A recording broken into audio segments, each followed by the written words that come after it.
साल 1971 जब अमेरिका ने भारत के खिलाफ अपना सबसे घातक मोहरा चला। यूएसएस एंटरप्राइज एक ऐसा परमाणु दैत्य जिसके सामने तब भारत बेबस था। लेकिन अमेरिका की यही बेशर्म धमकी उसकी सबसे बड़ी गलती साबित हुई। इंदिरा गांधी ने उस रात जो कसम खाई, उसने भारत को एक बेबस देश से न्यूक्लियर पावर बना दिया। जानिए उस खौफनाक रात की पूरी हकीकत। ये कहानी एक परमाणु परीक्षण की नहीं, ये कहानी है उस अदृश्य जंग की जो उस परीक्षण से पहले लड़ी गई थी। ये कहानी है उन लोगों की जिन्होंने बिना किसी पहचान के, बिना किसी मेडल के अपनी पूरी जिंदगी एक राज बनाए रखने में लगा दी। मई का महीना था, साल था 1974। राजस्थान के थार मरुस्थल में, जहां रेत के टीलों के अलावा कुछ नहीं दिखता, जहां दिन में पारा 50 डिग्री छूता है और रात में सन्नाटा इतना गहरा होता है कि अपनी सांसें सुनाई देती हैं। वहां ज़मीन के नीचे 100 मीटर की गहराई में कुछ हो रहा था। कुछ ऐसा जो दुनिया नहीं जानती थी, कुछ ऐसा जिसे भारत किसी को बताना नहीं चाहता था, और कुछ ऐसा जिसे CIA, KGB और दुनिया की हर बड़ी खुफिया एजेंसी रोकना चाहती थी। ये है ऑपरेशन स्माइलिंग बुद्धा का असली जासूसी किस्सा। सन 1962 भारत चीन युद्ध में भारत की हार हुई।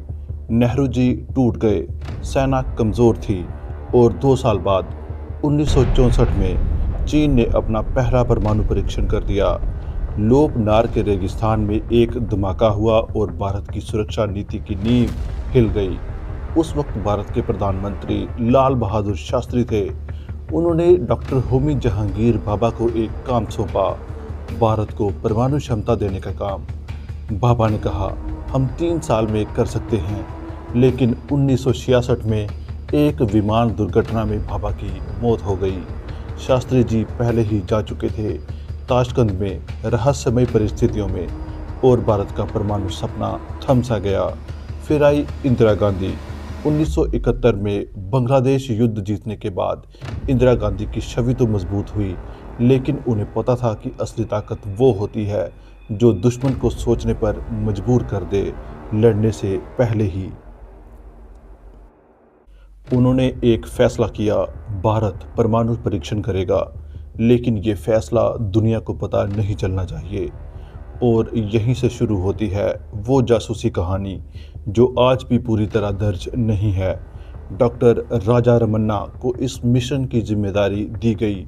वो बाबा एटॉमिक रिसर्च सेंटर के डायरेक्टर थे। शांत, सदे हुए और असाधारण रूप से गुपचुप रहने वाले इंसान।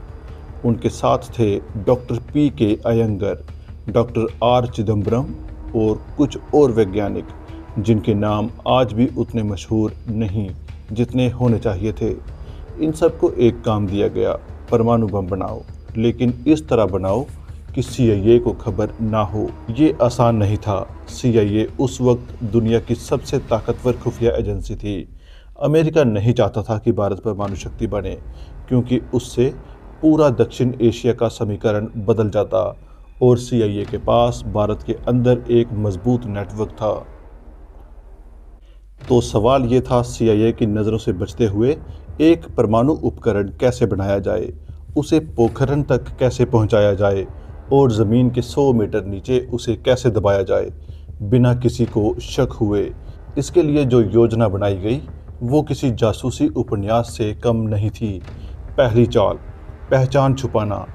ट्रक जो उपकरण ले जाते थे उन पर लिखा था सेना का सामान। वैज्ञानिकों को सेना की वर्दी पहनाई गई, उन्हें कोड नेम दिए गए। डॉक्टर राजा रमन्ना का कोड नेम था मेजर। बाकी वैज्ञानिक भी सेना के अफसर बनकर पोखरण पहुंचे। अगर कोई पूछता तो जवाब था रूटीन मिलिट्री एक्सरसाइज। दूसरी चाल, वक्त का चुनाव। काम रात को होता था। दिन में जब अमेरिकी जासूसी उपग्रह स्पाई सैटेलाइट ऊपर से गुजरते तब सब कुछ बंद हो जाता। कोई खुदाई नहीं, कोई गाड़ी नहीं, कोई हलचल नहीं। रात को जब सैटेलाइट की आंख बंद होती तब खुदाई होती, तब उपकरण नीचे उतारे जाते। तीसरी चाल, गलत सूचना। जानबूझकर कुछ झूठी खबरें फैलाई गईं। कि भारत कुछ और काम कर रहा है, कि वैज्ञानिक किसी और प्रोजेक्ट पर हैं। ये काम इतनी सफाई से हुआ कि सीआईए को शक की रत्ती भर भी गंध नहीं आई। और यहाँ एक बात जो शायद आप नहीं जानते, भारतीय सेना के इंजीनियर कोर ने, जिसे कॉर्प्स ऑफ इंजीनियर्स कहते हैं, पोखरण में एक खदान खोदी जो 300 मीटर गहरी और 300 मीटर चौड़ी थी, और सीआईए को इसकी कोई खबर नहीं थी। ये भारत की खुफिया ऑपरेशन इतिहास की सबसे बड़ी सफलताओं में से एक है। अब आते हैं उस रात पर। 18 मई 1974 रात के 2 बजे थे। राजस्थान का थार रेगिस्तान पूरी तरह सुनसान। ऊपर आसमान में तारे थे, नीचे रेत थी और बीच में इंसानों की एक छोटी सी टोली जो इतिहास बदलने वाली थी। डॉक्टर राजा रमन्ना, डॉक्टर अयंगर और उनकी टीम, सब कुछ तैयार था। परमाणु उपकरण, जिसे वैज्ञानिक प्यार से बुद्धा कहते थे, 100 मीटर नीचे दफन था। केबल्स बिछाए जा चुके थे, इलेक्ट्रॉनिक सर्किट चेक हो चुके थे और फिर एक फ़ोन कॉल हुई दिल्ली से। इंदिरा गांधी लाइन पर थी। डॉक्टर रमन्ना ने कहा, हम तैयार हैं। इंदिरा जी ने कहा, करो। सुबह के ठीक 8:05 पर एक बटन दबा और थार के रेगिस्तान की ज़मीन कांप उठी। धरती हिली जैसे किसी ने उसे अंदर से धक्का दिया हो। पोखरण गांव के लोग घरों से बाहर निकल आए। बुजुर्गों ने सोचा भूकंप आया, बच्चे डर गए, लेकिन ये भूकंप नहीं था। ये था भारत का पहला परमाणु परीक्षण। 12 किलोटन का धमाका, हिरोशिमा पर गिरे बम से थोड़ा कम, लेकिन भारत के लिए ये उससे कहीं बड़ा था। डॉक्टर रमन्ना ने तुरंत इंदिरा गांधी को फ़ोन किया। उन्होंने बस इतना कहा, बुद्धा मुस्कुराए, द बुद्धा हैज़ स्माइल्ड। और उसी पल ऑपरेशन स्माइलिंग बुद्धा अपने नाम को सार्थक कर चुका था। लेकिन असली ड्रामा अभी शुरू होना था। जब दुनिया को खबर मिली तो जो प्रतिक्रिया आई वो भारत ने शायद पूरी तरह अंदाज़ा नहीं लगाई थी। अमेरिका भड़क गया। विदेश मंत्री हेनरी किसिंजर ने कहा, ये अंतर्राष्ट्रीय परमाणु व्यवस्था का उल्लंघन है। कनाडा ने तुरंत भारत को परमाणु सहयोग बंद कर दिया, क्योंकि जो प्लूटोनियम इस्तेमाल हुआ था वो साइरस रिएक्टर से आया था जो कनाडा ने दिया था, और समझौता था कि इसे केवल शांतिपूर्ण उद्देश्यों के लिए इस्तेमाल किया जाएगा। भारत का जवाब था, ये पीसफुल न्यूक्लियर एक्सप्लोजन था, युद्ध के लिए नहीं। दुनिया को यकीन नहीं हुआ, लेकिन सीआईए सबसे ज़्यादा शर्मिंदा थी, क्योंकि उन्हें पता नहीं था दुनिया की सबसे बड़ी खुफिया एजेंसी, जिसने वियतनाम, क्यूबा, सोवियत संघ पर नज़र रखी थी, वो भारत के थार के रेगिस्तान में हो रही तैयारी से बेखबर रही। बाद में सीआईए की आंतरिक रिपोर्ट्स में माना गया कि ये उनकी सबसे बड़ी विफलताओं में से एक थी। और इसके बाद अमेरिका ने तय किया कि वो भारत के परमाणु कार्यक्रम पर और कड़ी नज़र रखेगा। यही वजह थी कि जब 1998 में अटल बिहारी वाजपेयी ने पोखरण द्वितीय करने का फैसला किया तो सीआईए पहले से तैनात थी। उनके जासूसी उपग्रह लगातार पोखरण पर नज़र रख रहे थे। लेकिन वो कहानी फिर कभी।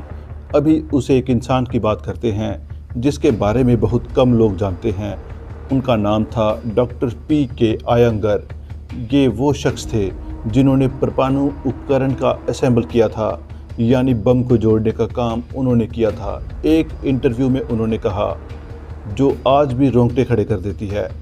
उन्होंने कहा, जब मैं उसे असेंबल कर रहा था तब मुझे पता था कि अगर कोई गलती हुई तो मैं ज़िंदा नहीं रहूँगा, लेकिन मैंने सोचा अगर ये काम नहीं किया तो भारत कभी नहीं जानेगा कि ये हो सकता था।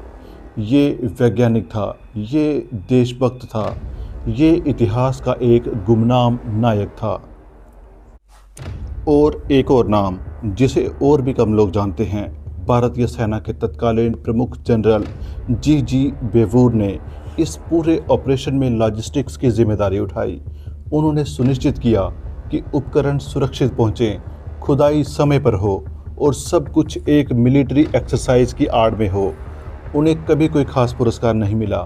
इतिहास की किताबों में उनका जिक्र बहुत कम है, लेकिन उनके बिना बुद्धा शायद कभी नहीं मुस्कुराते। अब एक सवाल जो आपके मन में भी आ रहा होगा, भारत ने ये परीक्षण किया क्यों? सिर्फ ताकत दिखाने के लिए नहीं। 1972 में अमेरिका ने यूएसएस एंटरप्राइज, एक परमाणु शक्ति संपन्न विमान वाहक जहाज, भारत की तरफ बंगाल की खाड़ी में भेजा था।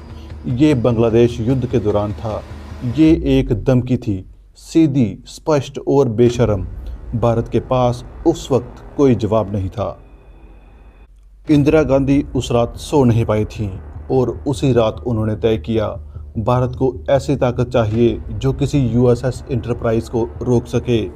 परमाणु परीक्षण वो जवाब था, वो जवाब जो 2 साल बाद थार के रेगिस्तान में गूंजा। लेकिन इस कहानी में एक और मोड़ है।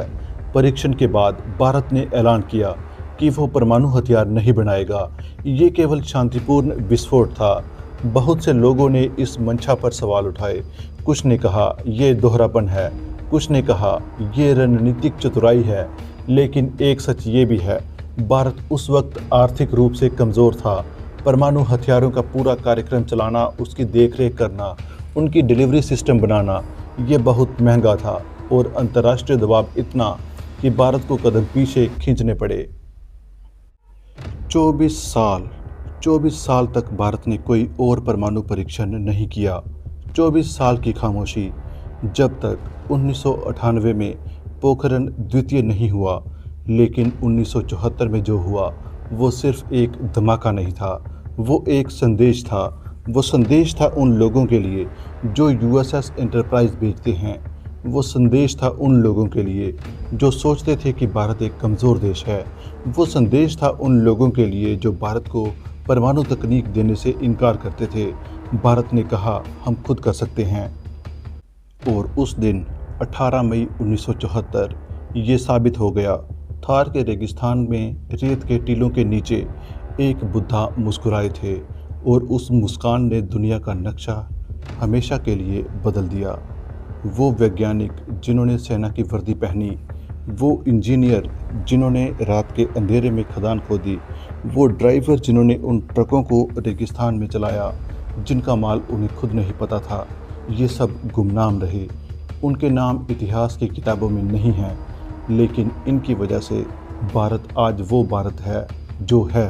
और शायद यही सबसे बड़ी देशभक्ति होती है, जब आप कुछ करते हैं बिना ये जाने कि कोई आपका नाम जानेगा भी या नहीं।